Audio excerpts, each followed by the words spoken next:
I sidste sæson af Metaldetektiverne var vi med i Stoholm, hvor Chris fandt en bamse fra vikingetiden. Den er flot. Den er rigtig flot. På Fyn fandt Olaf et stykke værdifuldt jernalderguld. Det er virkelig et smukt stykke danefæ. Der udløste en rekordstor danefæbelønning. Ja.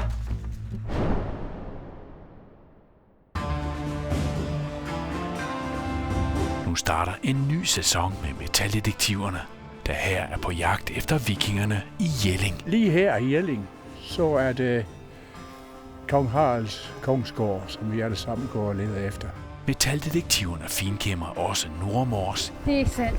i jagten på et 3000 år gammelt bronzesværd. Ej, det er for vildt sådan noget, det sker bare ikke. Og på Lolland finder Sten en skat. Og nu er der dukket 1, 2, 3, 4, 5, 6, 7 op. Og jeg har 3 af dem her. Det er rigtig spændende. Se med på TV MidtVest Mokka, når vi sender en ny sæson af Metaldetektiverne.